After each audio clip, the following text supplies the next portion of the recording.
Vamos con... Pongamos en pantalla al doctor Vanegas, ex asambleísta de la Asamblea Nacional, por supuesto, del movimiento Pachacutic, abogado, querido amigo de la casa. Ricardo, ¿cómo estás? Buenos días. Buenos días, Anderson, y buenos días con todos.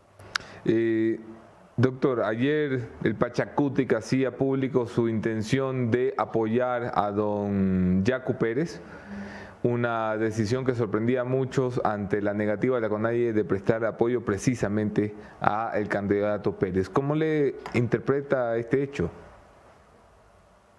Yo creo que mientras Pachacutic no logre zanjar esas diferencias que tiene con el señor Issa, vamos a tener nosotros una debilidad porque estamos fraccionados. Y en todo caso, si hay una resolución del Consejo Político Nacional de Pachacutic y se ha resuelto apoyar al compañero Yacu Pérez, eso es lo que le corresponderá hacer a los adherentes y simpatizantes de Pachacutic a nivel nacional. ¿Usted va a ser candidato a la Asamblea Nacional? Yo acepté la convocatoria que hizo el Tribunal Electoral de Pachacutic para presentarme como primer asambleísta nacional. Esta fue calificada y tenía que procederse a la votación en lo que se llama la democracia interna. Hubo otras dos listas que no pasaron el proceso de calificación. Lamentablemente esas peleas, esos conflictos que existen hacia el interior de Pachacutic entre el señor Tipán, que era el anterior presidente del Tribunal Electoral, y la señora Jessica Castillo, que se resume en la pelea que hay entre Santi e Issa, y pidieron que el Consejo Nacional Electoral reconozca a la nueva presidenta del Tribunal Electoral, y en consecuencia de aquello Pachacutic no pudo inscribir sus candidatos a la presidencia de la República y tampoco pudo hacerse la democracia interna para elegir los candidatos para la Asamblea Nacional. Y no tenemos candidatos para asambleístas nacionales ni para presidente de la República. Buenos días, doctor. ¿Cómo le va? Javier Montenegro le saluda. Y esto de dejar por fuera la posibilidad de tener candidatos a la Asamblea Nacional, ¿lo deja usted por fuera al menos del siguiente periodo? ¿Usted no se va a lanzar como asambleísta por alguna de las provincias? Bueno, yo me presenté como correspondía para la Asamblea Nacional. Fui el único de los tres asambleístas nacionales de Pachacutic del periodo que feneció con la muerte cruzada que nos presentamos para completar el periodo. Yo no me he presentado para ser candidato en ningún otro distrito en la provincia del Guayas, que es donde yo resido, y que correspondería en el distrito donde esté San Borondón, que es donde yo habitualmente tengo mi residencia y además mi domicilio de trabajo. Pasando a otro tema, quizás más luego regresemos al tema electoral. Usted ayer anunciaba que se convertía en el abogado del juez John Rodríguez, del juez que estaría o que presuntamente habría cometido prevaricato, según la investigación que está iniciando Fiscalía y según la declaración del presidente de la Corte Nacional de Justicia, el mismo juez que le devolvió los derechos políticos a una persona acusada por cohecho. Cuéntenos, ¿por qué se animó a defender al juez Rodríguez? Bueno, usted sabe que desde el día 17 del mes pasado el presidente de la República disolvió la Asamblea, y en el caso mío yo he regresado a mi despacho profesional a ejercer la profesión. No es el único caso que ha asumido ya la defensa. Otros me parece que todavía están buscando trabajo, pero ese no es el caso mío.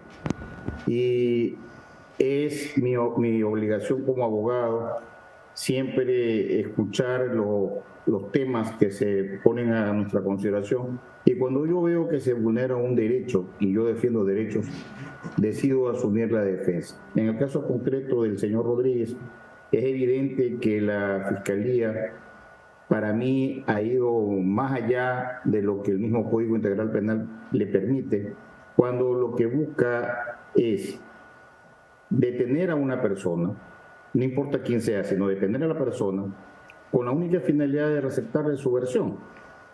si el señor Rodríguez nunca ha sido citado a rendir declaración y nunca se ha citado a rendir la declaración. Pero doctor, una pregunta, ¿su cliente ya está mejor de la pancita? Porque dijo que no iba a trabajar porque tenía dolor de barriga. Usted sabe, al igual que usted que tiene sigilo profesional, yo tengo el mío también. Y hay cosas que yo no le puedo decir.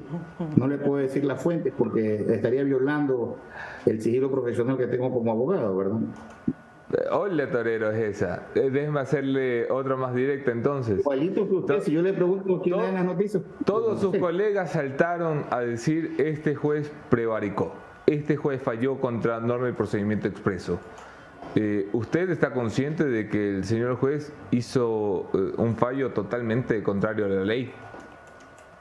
A ver, es importante, y en esto sí tengo que volverle a señalar a Anderson, porque a veces yo escucho a los abogados que dan opiniones y casi siempre se equivocan.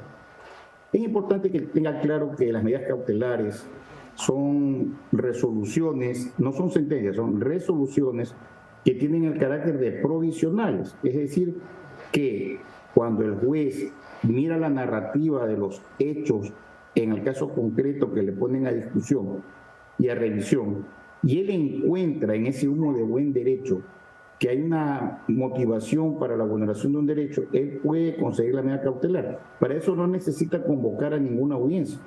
Una vez que se dicta el humo de buen derecho, es decir, la medida cautelar, esa resolución puede ser revocada. Aquí lo que se está discutiendo, de acuerdo a lo que se ha hecho, digo yo, el populismo punitivo, o sea, el tema mediático. Es que este juez le ha devuelto los derechos políticos a una persona que tiene 2 sentencias por delitos que prohíben constitucionalmente la participación en actos políticos a una persona. Pero si usted lee la sentencia, la resolución constitucional, usted se va a dar cuenta que el juez en ningún momento entra a analizar las 2 sentencias dictadas contra Glass. Entra a analizar, sí, otro hecho, que es la petición que hace la Contraloría y el Ministerio del Trabajo de que se le suspendan los derechos políticos al señor Glass porque ha sido destituido por la Asamblea Nacional. Es ese acto o esos 2 actos administrativos los que son materia del análisis en esta medida cautelar y no las sentencias de carácter penal que fueron dictadas en contra de Glass.